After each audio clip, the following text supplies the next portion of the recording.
In this video, you'll meet Yulia and Mike, a husband and wife team whose dropshipping store made $2 million in the past year and a half. Now, I read the comments for all of Oberlo's YouTube videos, so I know what you're thinking. This couple might have made $2 million in revenue, but what was their actual profit? That's a good question. So I asked Yulia and Mike, and they answered.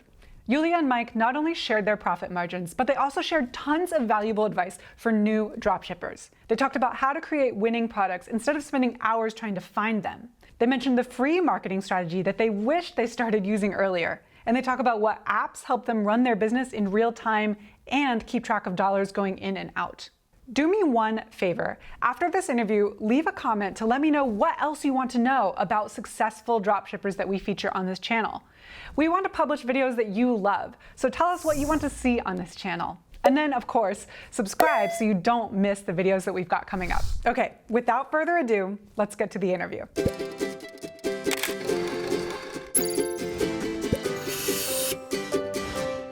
What's interesting to me about you guys is you're complete smarties. Yulia, you're a serial entrepreneur, you have a PhD.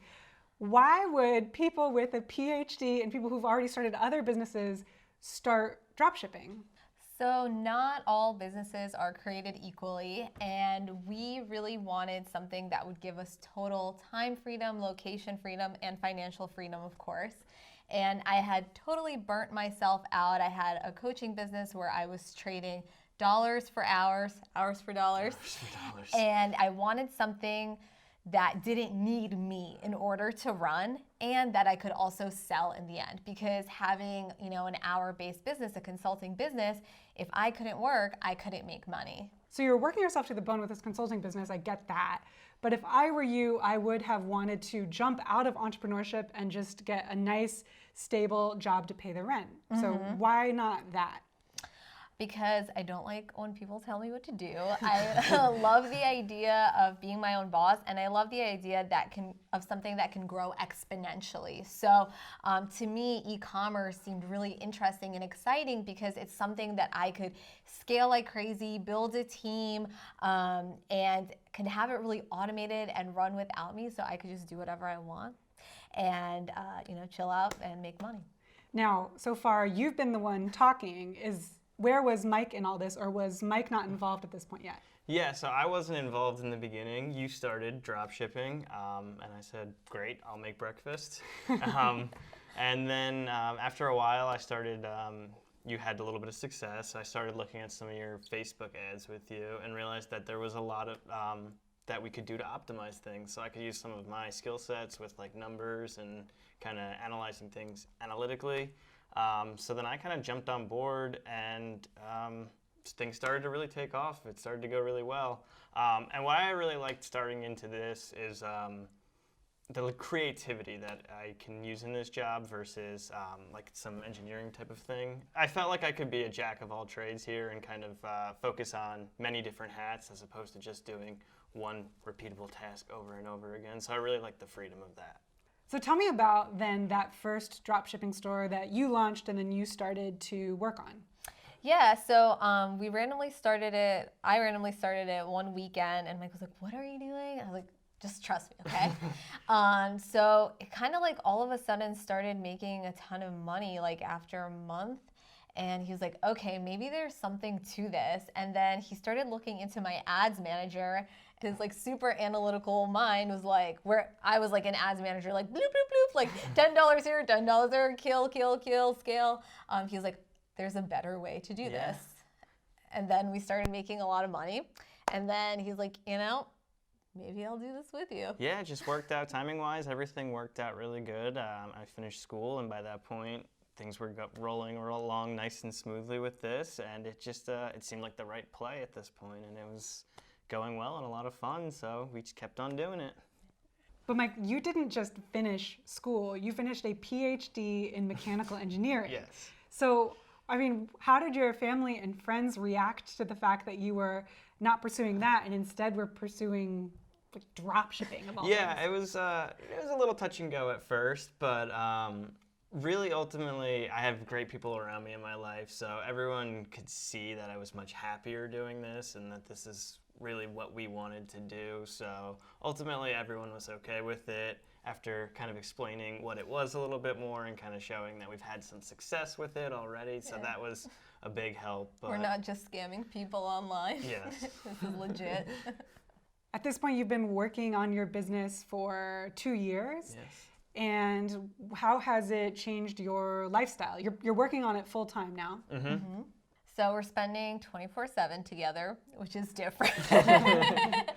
Spend more time together, but it's good. It's lifestyle isn't really not all that different.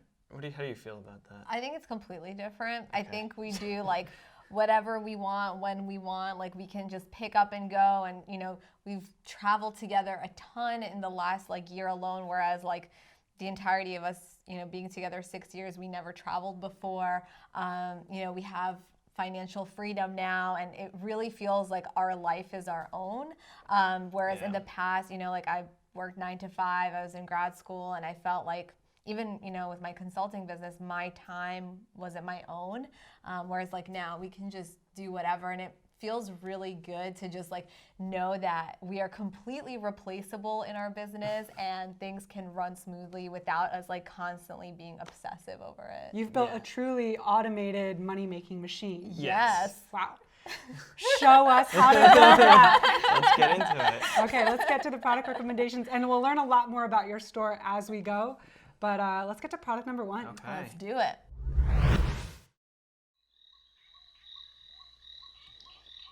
Are you recording or what? Oh, this is the product. That's the product. Oh, what is this? I'll turn it off so we can hear one another. I thought all this chirping in the background was just white noise. Okay, what the heck is this thing? So this is a nightlight projector, but as with any product, we like to say it's whatever you make it. So with building a strong brand, we feel something that's so important is putting a unique twist on a product that's, already selling well, or, is kind of a new and up and coming product. So this is a nightlight projector for kids. Okay. But when I saw it, I thought of an ocean wave. And actually it says it in the product description too. And I know that mermaids are trending right now. And if you go on Google Trends, you can see that mermaids are super hot right now. And so we looked at this and we decided to call it the Mermaid Cove Nightlight. Wow. Wait, I was looking this up on Google Trends as you were talking.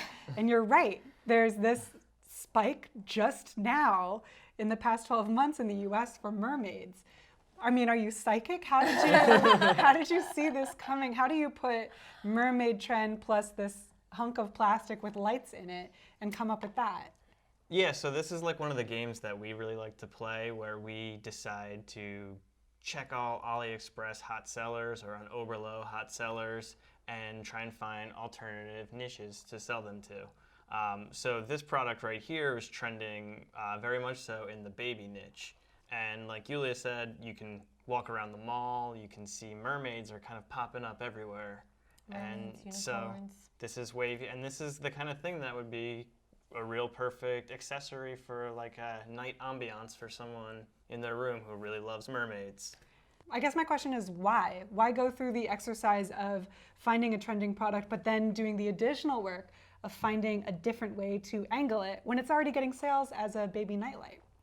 I think it's because we're really passionate about selling to niches, because things in niches can go viral. So people who love mermaids, they really love mermaids. So they're more likely to share it, to recommend it to another friend or gift it to a friend. So you kind of get more bang for your buck with your ads and your social media, more so than here's, a nightlight for a baby, which you still can definitely get sales doing that, but you don't have that viral potential within a niche. And to add on to that, I think if these products are winning products and are trending, they must be of good enough quality. People like them, they seem to work, so that is also a big angle that you have, that people like this product. So you're just trying to find a new audience for it.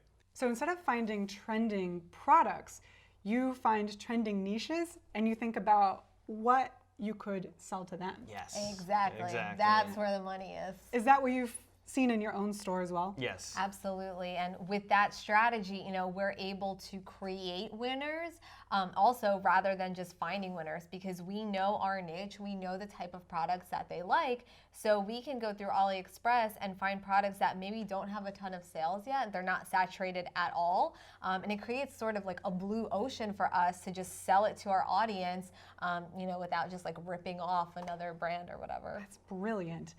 A lot of times I'll ask dropshippers about price because we're looking at something here, this is between $17 and $18. And whenever we talk to dropshippers, we say, sell something people can't get the price of. If you're selling a baby nightlight to people who maybe don't even have babies in their life, does that give you more flexibility to price things aggressively? Absolutely. Yeah. Like they're not gonna, price check, especially within a niche. Like when you're selling to a niche, it's more of a passion buy. It's not something that they need to have. It's something that they maybe didn't know that they wanted. So when they see it and they see like, oh, a mermaid nightlight, they probably just buy it. They're not gonna, shop around and look for a better deal for it. They see it, they buy it, and that's it. Baby light has a known price range. You can shop around, they kind of sell them. No one's really heard of a mermaid light or a mermaid room light. So it's a completely new market that doesn't have a price range already. So it's really kind of however you define it. I also know that if I saw this product, I wouldn't go to myself, I like this mermaid light, but I'll go price check it against baby night lights. Like I wouldn't be thinking Right. about what the product actually is because you've redefined it for your customer. Exactly.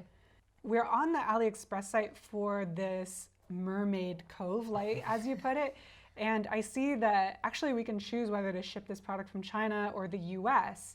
Is this one of the reasons you're recommending it, because we can ship it from the US?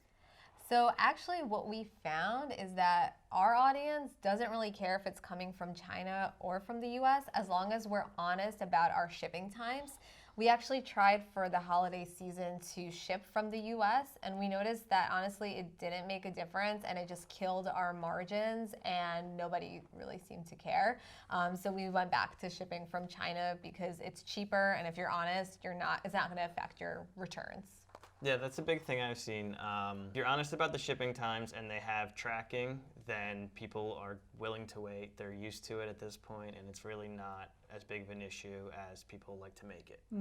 Where are you honest about shipping times? Do you put it in your product pages? Do you just put it in an FAQ in case they'll read it? Where do you put that information? We put our shipping times everywhere. Oh, wow. We have them in the FAQ, we have it on the product page, and we also have it on our shipping option at checkout. And that was a really interesting thing that we saw. When we didn't have the shipping times on the checkout page, we had a lower conversion rate. Really? Yes. Yeah, it's And Even I- with those long shipping times? Yes, Yeah. and I believe the reason for that is if people, you can put the shipping times on the product page, people might miss it, but when they get to checkout, if there's uncertainty about when am I going to get this, people will abandon cart. But even if it's longer shipping times, if you're honest about it and put it there, I think certainty is more important than anything else. That is really good advice. When I look at this product, it seems to beg for a Facebook video ad. Is that how you would sell this product? Definitely. So something like that, just by looking at it, you don't really know what it is. So with products like that, you definitely want like a quick little video just showing exactly what it does. It doesn't have to be fancy. You could just shoot it from your iPhone, just demoing what it is. Okay, I'm intrigued by this product niche mashup that you do, and I'm going to put it to the test with your next product. Okay. Okay. Can I see that is such a beautiful engagement ring. Thank Isn't it? You should see my wedding ring. Oh wow, that is bright blue. Went high end on this one. Yeah, I spared no expense. Oh yes. So this AliExpress finest. this is our next product. Oh, that's your next product. Interesting. What is that? So this is a silicone wedding band.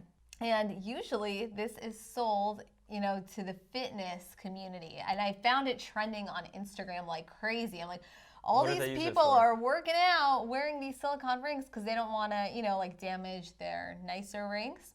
But then randomly one day I was in a travel group on Facebook and there was a huge thread of girls saying, I'm going to go traveling. Should I bring my engagement ring or not? And there were so many differing opinions about it. Like, yeah, it's no problem. But most people were saying, no, don't bring it.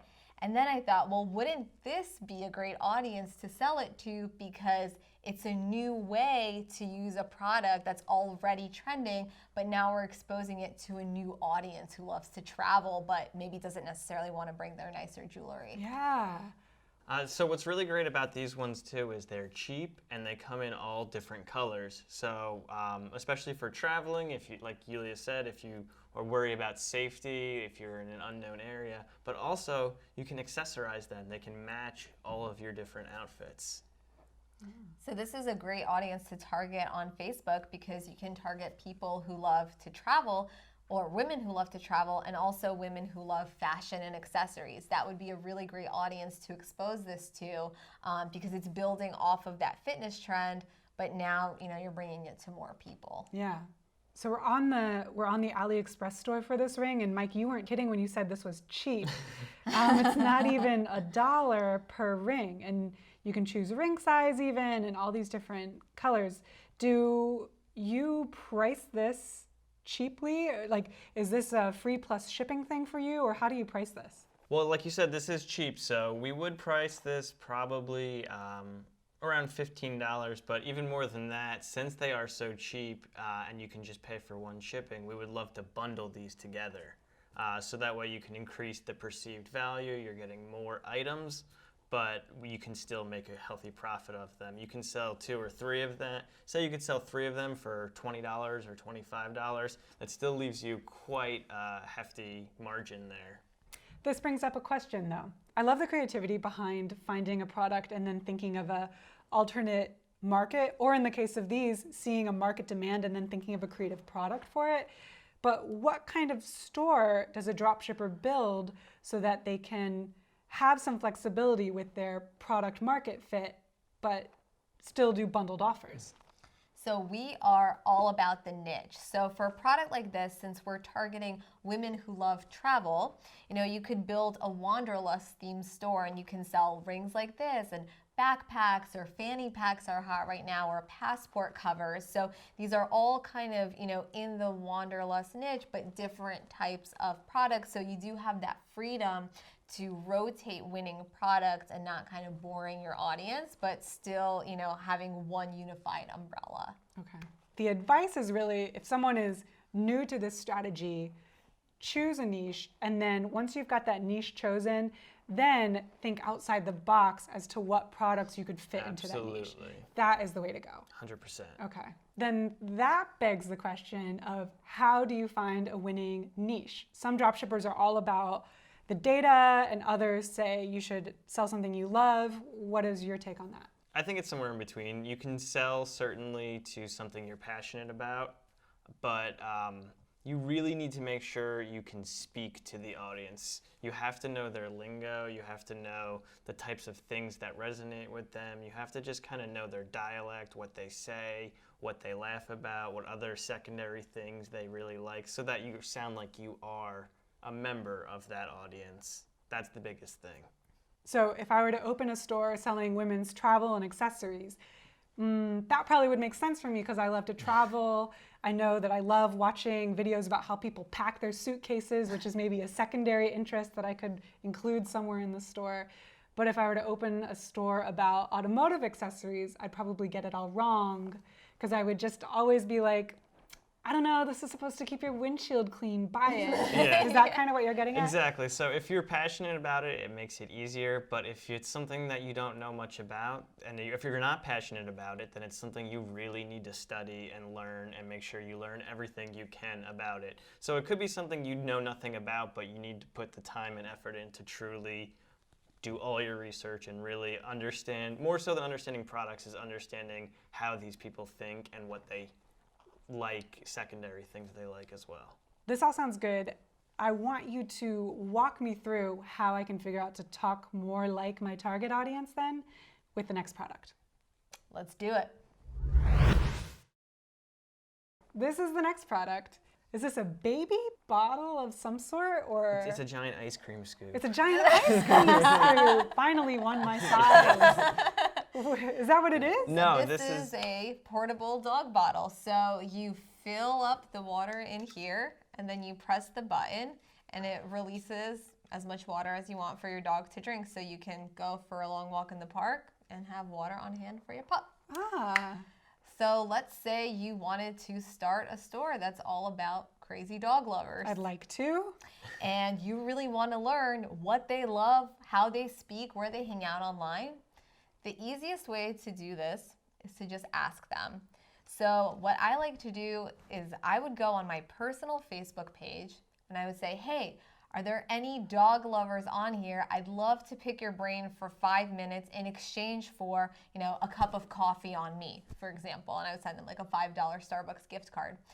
So then you ask them, where do you hang out online when you want to learn more about dogs? What social media outlets are you using? Who are you following?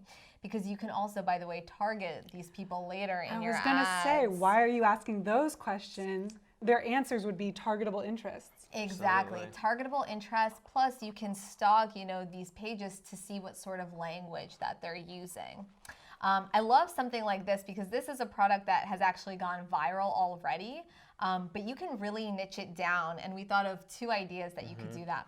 One way is to target a breed. So you can target, for example, people who love pugs. Say this is a portable pug water bowl, and really target people who are obsessed with pugs, for example. And that's a way, even though this is a saturated product, that you could still make a lot of money off of it. Let's just check something real quick before we get on to your other ways. The reason that comment makes me excited is here we are at the AliExpress page for this dog water bottle, and you can choose different sizes. So if you were going to target pugs like you suggest, you could choose the smaller one. And then if you decide to target bigger breeds, you could say this is a Great Dane-sized water bottle.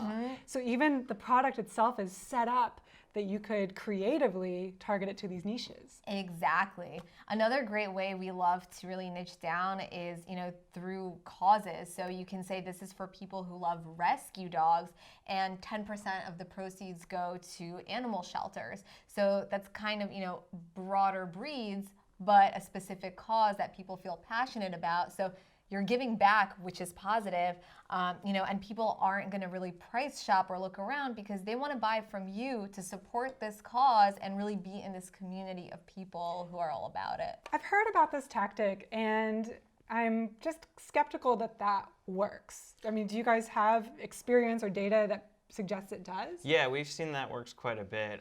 For any store that we've ever run, we always attach a charitable cause to, and we donate a portion of each sale or a portion of the profits to it. And we really see that that really resonates with our customers a lot.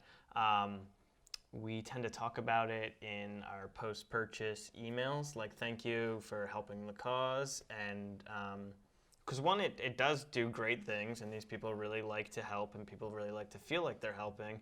But also, you really see that people like to buy more products from you and buy again because they're really attached to the cause, and they're not going to shop around for something else because they want to help.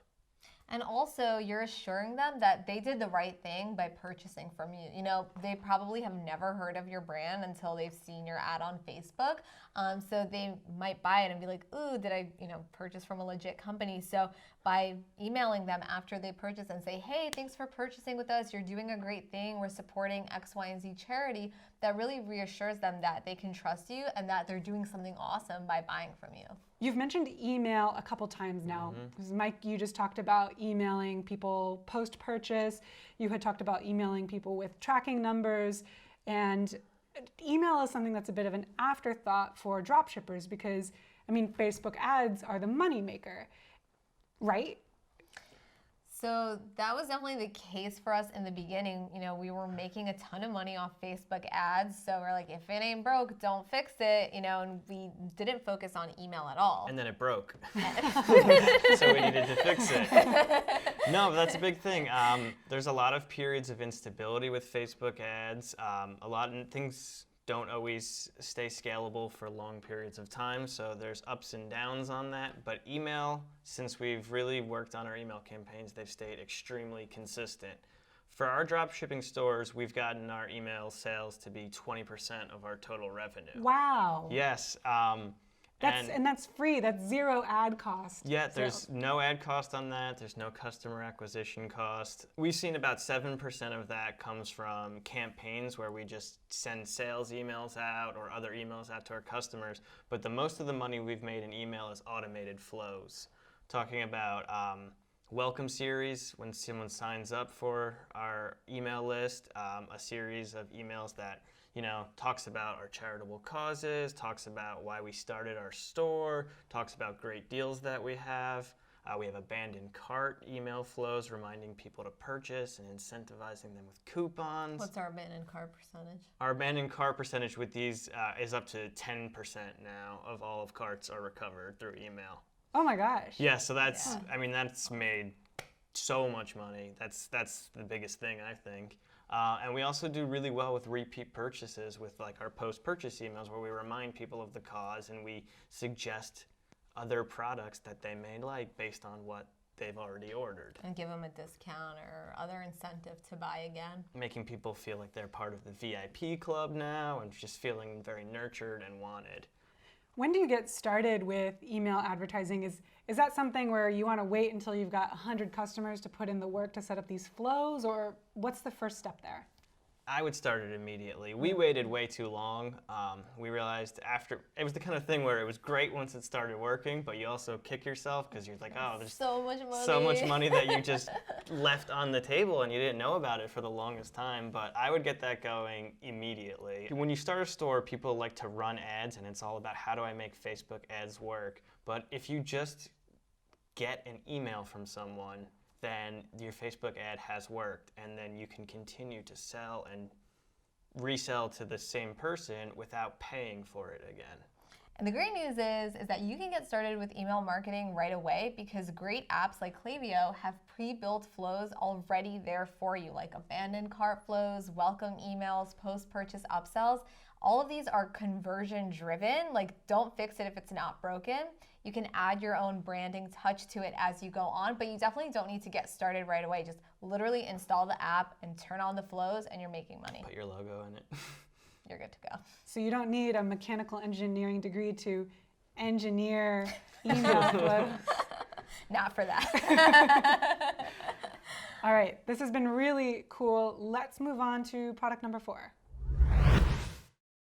Okay, here we are on product number 4, and it is a baby carrier. But you just told me when we had the best product to sell to mothers of babies that we weren't going to sell it to mothers of babies, we were going to sell it to mermaid lovers.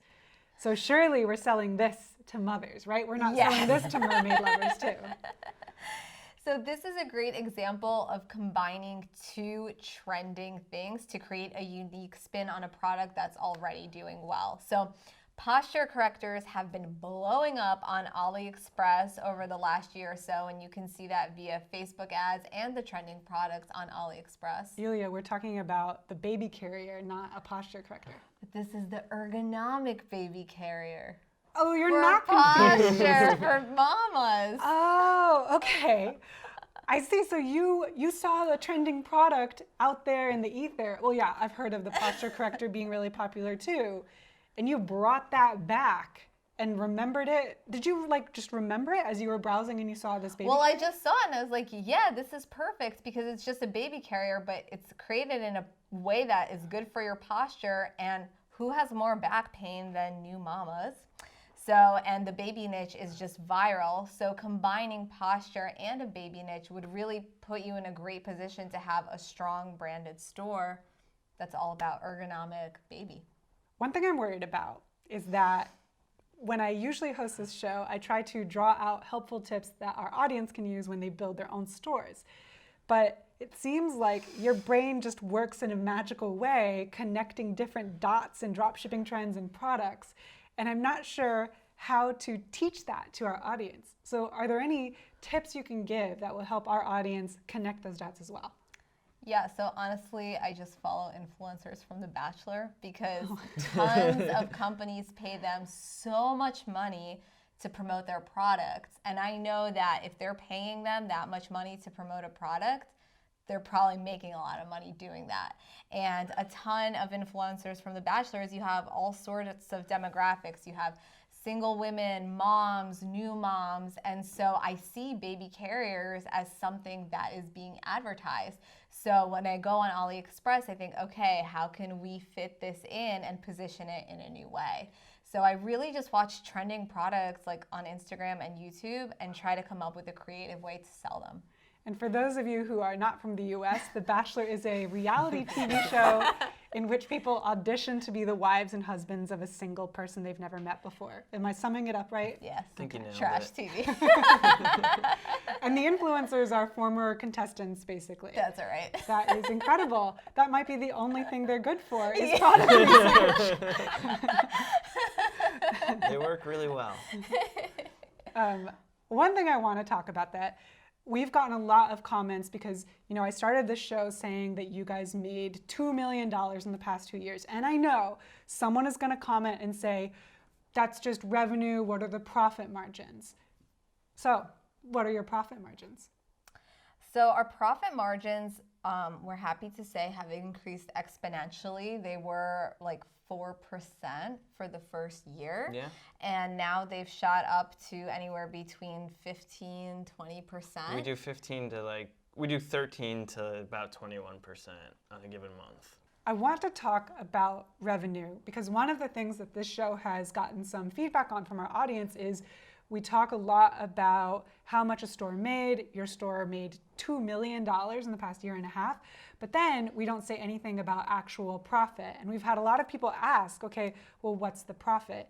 And just to address the audience, one of the reasons we always talk about revenue is that we as Oberlo can confirm revenue numbers. So if a dropshipper says they made something, we confirm that and we know that's true. But we can't confirm profit because we don't have insights into your dashboard. Would you be willing to share your profit margins? Yeah, certainly. Our profit margins have changed wildly as our store has grown.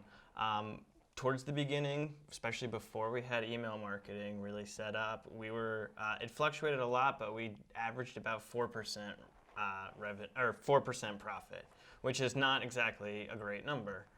Regardless of how high your revenue is, you still want to be able to attain a lot more than 4%.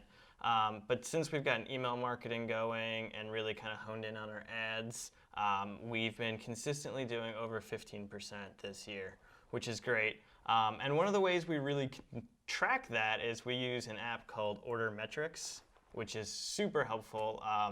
Order Metrics will be able to input all of our Shopify revenue, all of our Facebook and Google ad spend, all in real time, as well as any other expenses that we want to put in there, like the expenses on virtual assistants, any Shopify apps or software we put in. Payroll.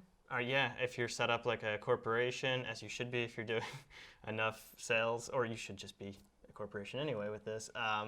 So payroll, things like that, taxes, all of that. And you can display it all in real time, which is very helpful because especially when things were kind of starting out, if we did like $1,000 in revenue a day, we would then go over to Facebook ads and say, okay, we spent like $500. And I think that amount of products costs us, I don't know, $300. Okay, so we made like $200, but how much do we spend on Shopify fees? How much do we spend a month on all of this software? And you realize your guesses have like a 20 to 40% kind of range. Yeah. You either lost 20% or you made like 60%. So it's really hard to tell. So something like Order Metrics has been really great for seeing in real time how you're profitable and by how much.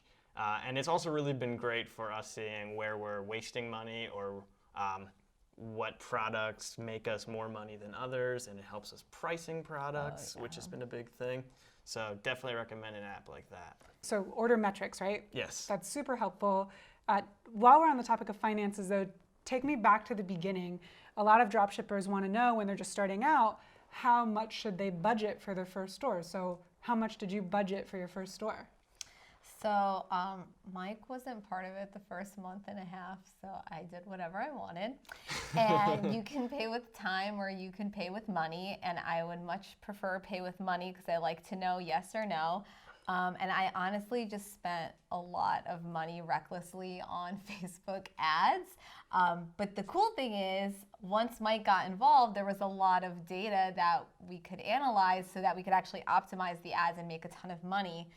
But in terms of how much I spent, it's probably like $5,000. Yes, we spent about $5,000 before we turned out of the black and into the profit zone. But I would say it took about $1,000 of spend before we started churning profit, and then to make up for all of that lost profit was about $5,000. But again, it's exactly like Yulia said. If you were getting sales, which means we were training our pixel, we were learning about the customers, we were able to build lookalike audiences. So a lot of that is extremely valuable. But if we were to go slower and spend less money, we might have still gotten to the same place, but it would have taken a lot longer time. Mm-hmm. So I think it really depends on what you have more of at the moment, time or money, and kind of treat it that way. Yeah, or ignorance. I didn't have either. Thank you so much for being honest about what you spend, because I know that's a huge mystery to people who are just starting out. So it's comforting to hear you can start out by spending $5,000 recklessly and end up making $2 million in revenue and traveling around the world while you work. That's right. Somehow it's been great. Let's move on to the next product. Okay. Here we are on the last product, and it is matching dog and human outfits? That's right. Say it with confidence. Yeah, that's the product we recommend. That's exactly what we recommend. This is ridiculous. Why are you recommending this? Because this is the perfect product to sell during the holidays. So if you look on Google Trends, if you look up puppy and me or matching dog and me, you'll see that there's a huge spike during the fourth quarter, almost every year. And sometimes it's awesome to prepare just for a seasonal product, because when a product is seasonal, it can go viral really quick. So it's kind of like a nice cash injection, end of year, Christmas bonus. So you can start in the fall, building your store, building a Facebook page, really building your pixel, and then go all in and scale for the holidays. Yeah, I think it's a great seasonal one, like you said, and I think a big reason is Christmas cards. I think a lot of people take Christmas cards. A lot of people don't have children, or their dogs children. Are their children, like us, and the dogs are part of the family, and people love matching Christmas cards. So I think if you can get the dog to match the human, there's a reason why it spikes up in Q4, because people do this. Yeah. And I think this is a great product to sell, especially seasonally. Say someone watches this video and they just decide to take your advice because you said this is going to trend in the holidays. We're publishing this video in the fall. What else should they sell on their store? Or should they make this like a one product store? I would say you should make it a dog niche store and include other products like the water bowl that we talked about, dog toys, literally like anything in the dog niche, because I would never depend on just one product that you haven't tested with your audience to make you money, 2 months from now. I think that's a good supplementary and bonus product, but I wouldn't depend on a seasonal product to give you consistent income. So that's why a niche store is great, because it gives you that freedom to have those, viral seasonal products, but it also gives you the freedom to have viral, every season products as well. So if you would want to sell this, I would recommend starting some type of niche dog store, whether it be a breed specific or a cause specific, and just start selling products that are good for year round now. Say someone follows your advice, starts a dog accessories store, they have this product in there. How do they write product descriptions? Because these can be really hard to talk about, other than it's a t-shirt for your dog and you buy one. Yeah, and I think that's exactly right. Your product description here should not be focused on functionality or the texture or what it looks like. People can see what it looks like, but what you should really try to do with your product description is elicit an emotional response, because this is for people who are.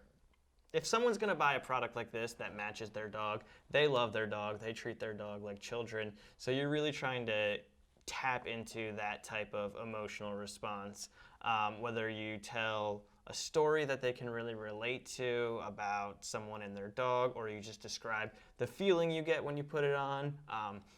We've done a lot of products where we write poems for them to really like empower or make people feel the feeling that you want them to have. And I think that's been super helpful. So all product descriptions, I would say, don't focus on length and size and stuff like that. Put those in bullet points afterwards, but really just go in on what you want them to feel when they're using this product. And this goes full circle because it kind of gets back to what you were saying with the dog water bottle about knowing how your audience talks. Because if you know how people describe their relationships with their dog, then you can put that language in the product description. Yeah, there is so much dog-specific language out there. Yeah. You would be surprised. And even on that water bottle, you know, there's two sizes, small and large. If to use their language, you would call it the pupper and the doggo size. Those are that's a all good idea. things that they really have an entire like lexicon of terms that, you know, the outside person might not be familiar with, but a dog lover would recognize these words and these terms and realize that this is my scene. These are my people selling speaking this. my language. They're speaking my language. Yeah. So that's definitely the way to go. Yulia and Mike, your advice has been incredible. Before I let you go, what is one piece of advice you would give to new dropshippers?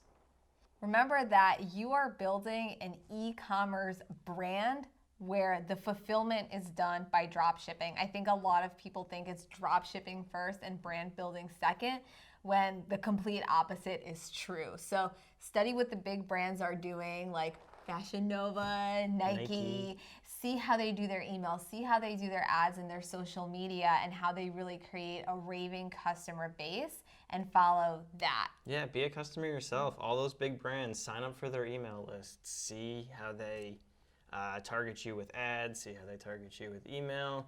Do all of that, study. If it's good enough for the big brands, it's certainly good enough for your dropshipping store. Totally. And just remember, with building a brand, you know, you're not going to get rich overnight, but you can get rich forever if you do it right. So put in the time, study, and, you know, make this as if you know it's going to be for sure successful. You know, don't cut corners. Don't be, you know, messy with it. Make it a legit brand from the start. That is so motivating. So how can I get more of Yulia and Mike? Is there any way people can follow up with you? Yes, you can check out our YouTube channel, which we will link. Yep, we'll link to right below this video. Check it out.